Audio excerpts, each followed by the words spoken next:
Hey, it's Elisa, half Asian Tarot Queen, and we're still kind of dealing with the fallout from the Virgo full moon, which is like, I don't know, like there was definitely like a lot of emotions in the air. At the bottom of the deck, there was the moon card, so yeah, we're still feeling the impact. But I'm going to do a reading today. I just want to remind everyone that for the month of March, I'm doing this giveaway. There's a video about it on the main page of the channel. But in yesterday's Divine Feminine reading, I announced the first winner. And it just happened that it was her birthday too, so that was pretty awesome. But the chances to win are pretty high because all you have to do is subscribe to the channel. And, you know, it's not like this is the most subscribed channel on YouTube or anything. Like, the chances are still pretty good. So, okay. I'm going to pull one more card from Mystical Shaman. Oh, okay. All right. Well, I'm just going to, this was at the bottom and it's the owl. This one has been coming up a lot. And then this is kind of like tapping into the wisdom of like your ancestors, but like when the owl shows up, it's like you're getting like signs and synchronicities, which for me, like I've been feeling that so intensely. I can link this video when my father passed away recently, and so he kind of passed over to the other side, and I've been getting all these messages, I feel like, from him, and like I've been going through a lot of emotional tumult, as one will do in such a situation. But it seems like almost every time when I kind of like bottom out and I'm like in tears, you know, like my dad was a helicopter pilot, but I've been having like these helicopters circling around me in this epic way. And it's like every time I'm in tears, like, you know, it happens and it's like wild, you know. But yeah, I've been getting some crazy messages from my dad, and it's like really been helping me navigate through some crazy situations lately, which is beautiful. So there's that. Follow the signs and symbols because they're going to lead you somewhere good. And then I got the moon again. So yeah, still feeling the aftermath of the full moon. It was an intense one, I would say. But this is kind of having reverence for the cycles of life and knowing when you're, you know, when you're on top and when you're on bottom, and honoring whatever that is. Because at the end of the day, like, we're never always in control and we're never on top, you know. I mean, we're never always on top, you know, like, if you want to be abundant and successful, at the end of the day, you have to like know where you are in the cycle and just like be in sync with that, and you'll be all right, you know. So some important wisdom. And then we got the lower world. So this is a card that's talking about like, you know, this represents kind of like the underworld, you know, but like your shadow element. And so it's like you're doing this deep work where you're like healing these deep wounds. You know, you're like exploring this terrain, and you're coming out with these like hidden parts of yourself that you've just sort of like cast off, you know, because you just aren't ready to face them or whatever. So this was a big theme that was coming up in the Virgo full moon, like readings leading up to that. But we're like facing this stuff. And then the spiral is this card about molting. So it's just like, you know, there's these cycles of life, and you keep coming around to these same cycles, and every time there's like more of an evolution. So it's like if you learn this lesson, then you kind of ascend to the next level, and like that's kind of what this is about, you know. So there's some lesson that needs to be learned in order to facilitate this. And you know, like, this is part of the cycle of life, you know. It's just like each time we go around, like, we learn, you know, we become more self-aware, and we learn another lesson, and like this is like how we evolve, you know. It's kind of beautiful. So I'm going to go to the Serpent Fire Tarot, which I got from my buddy Angie, who was my bandmate from the White Pubes, which, you know, we were all set for world domination. Then I moved. So, you know, it could still happen, but it was great. Like, the feelings and the vibes were really good on that. So, okay, I'm pulling 3 cards of overall energies for this reading, but definitely feels like a big turning point for a lot of people right now. I'm feeling that. Okay, so we got the Three of Wands. So this is like waiting for your ships to come in. Like there's something off in the horizon and you can see it, you know, and you're just like waiting for things to line up, you know. It's just like having reverence for this cycle. Like it's not quite your moment, which is interesting because yesterday's reading was all about like when it is your moment, you should take it, you know. So this is like about like seeing that moment off in the sunset, and then the Two of Pentacles, which is the card of juggling, you know, which is interesting because it comes right under this lower world. And so it's just like often when there's some aspect of yourself that you're not able to confront or deal with, like, you know, that happens. You start juggling things, you know, because you're not ready to like totally face and like root yourself down, you know, because there's something that like is holding you back, or that you just aren't totally ready to face, you know. And then we have the Queen of Cups. So this is a loving, nurturing queen who like is like very heart-centered, but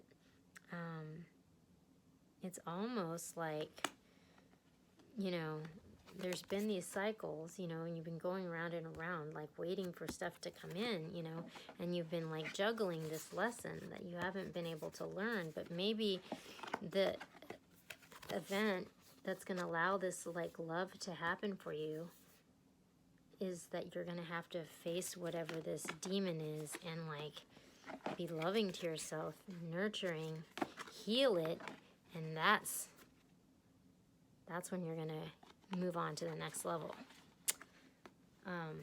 That's what I'm getting from this. So that's a beautiful message, you know. I think we could all... Oh, and we have this King of Wands again. And this King of Wands was presiding over...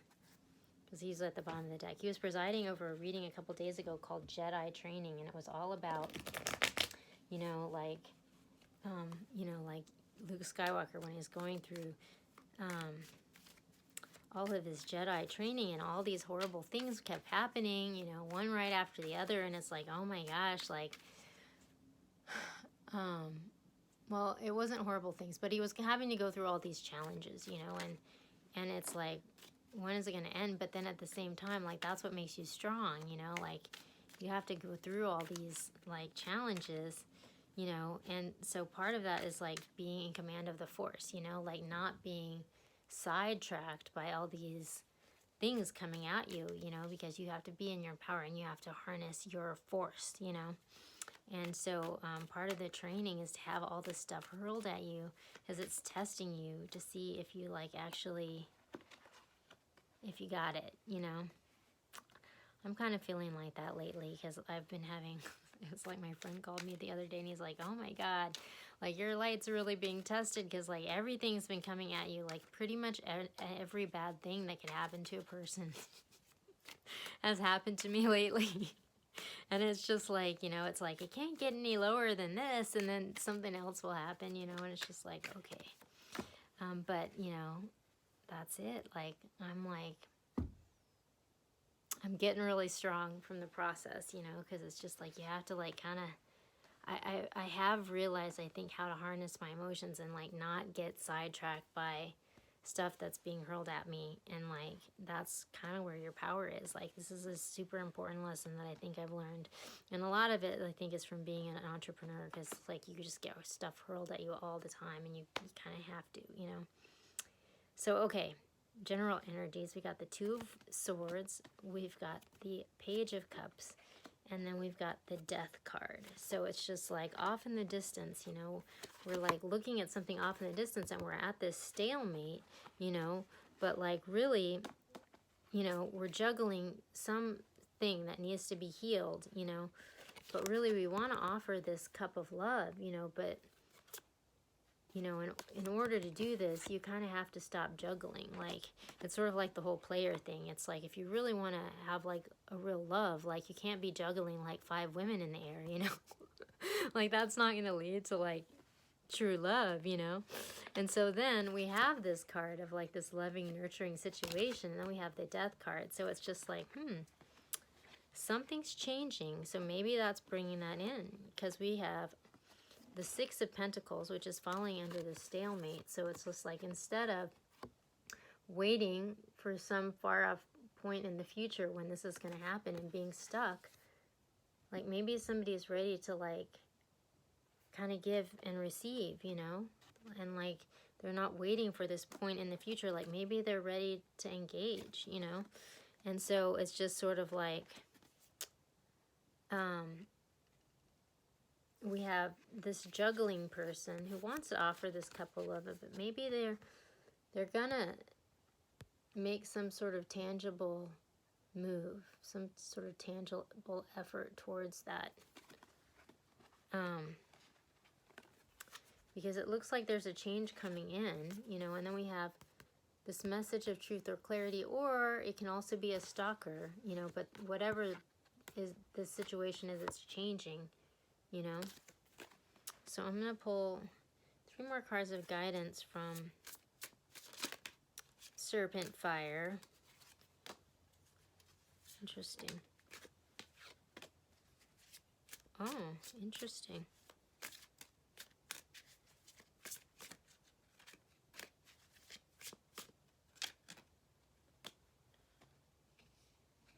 Okay. Okay. At the bottom, we have this King of Pentacles. So yeah, this is interesting because this King of Pentacles has been like this major subject of this thread called Phoenix. And he was needing to learn the spiritual lesson, you know. He was needing to learn the spiritual lesson so that he could ascend to a higher status. Like, this has been a theme that's been recurring for a while, you know.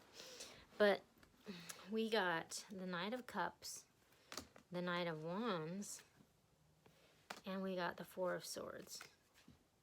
So it's just sort of like,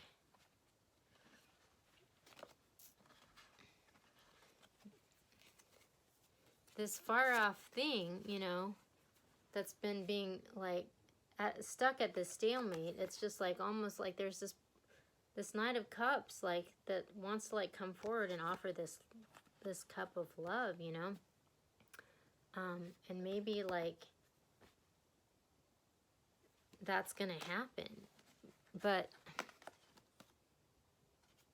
you know, we have this juggler that's just like juggling, but like is maybe instead of juggling, he's going to actually offer something tangible. But it's interesting because over that we get the Knight of Wands, which is this total player energy that's been happening. He's been in like a lot of the stories lately too.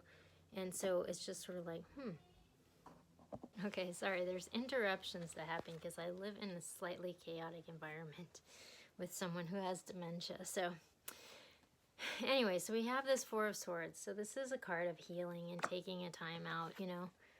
So it's really interesting because there's been like all this stuff happening leading up to the Virgo full moon and with the Virgo full moon about just like healing these really old wounds. You know, like there's stalker situation. There's been a thread about this forever, you know, but it's like things are changing, you know, and so it's just like we're ascending to some new level, which, you know, it's ultimately a good thing, but you really kind of have to take this moment to like go inward and like look at like what's been holding you back, you know, like what's been holding you back from like moving through the cycle, you know. It's like there's some deep work that needs to be done around that, and is being done apparently by a bunch of people, because a lot of people are kind of moving on from whatever this pattern has been to whatever's next, which is actually a good thing. So, okay, so this just jumped out at me from the bottom of the Yoga Path Tarot, which I love this deck. So it's Svadhisthana. That picture is really beautiful. So I'm gonna read from the book because I feel like the words are very profound in this book, and this one has like Svadhisthana 51. Really, okay, here we go. Sacral Chakra. Oh my gosh, that's really interesting. So that's your second chakra. And it says, Sacral Chakra, the chakra of creativity, abundance, and pleasure. Let these words be your mantra. Find what fills your cup and pour it all over the canvas of life. This is the time to put your creative projects first, the very ones you had on the shelf for months. This is also the time to work on shifting your relationship with money and see it as an energetic tool that can bring you great freedom. This is also the time to focus on pleasure, what makes you feel turned on.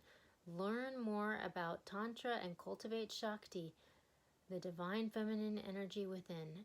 Dance around your living room and luxuriously oil your body. Treat yourself the way you would a lover, for you are life's greatest love. Creativity is like a fountain, and when not replenished, it runs dry. Has life gotten in the way of things that you used to do that really lit you up? It's time to come back to them. Go back to those poems, take out your old canvas, begin singing again, open up the cobwebs of your body, and let Shakti movement come through. When you live a life you love, when you live a life you love, abundance flows your way and pleasure follows suit. Make your life an expression of the divine and ride the orgasmic waves of creativity. So that's pretty inspirational, you know? It's just like whatever has been holding you back from going through this whole cycle, like, needs to be healed so that you can move through this and like be in flow, you know? This is really super profound for me because like I went through this whole thing of healing this specific chakra, and I feel like I was just telling this story about this shamanic healing that I had done where all this stuff came out of my second chakra, like I feel like just a couple days ago. I'll try to find that video and link it, but this is also reminding me, I've been watching a lot of videos on Mind Valley, and there was this video that came up, and it was like, ended up having a really profound impact, but it was like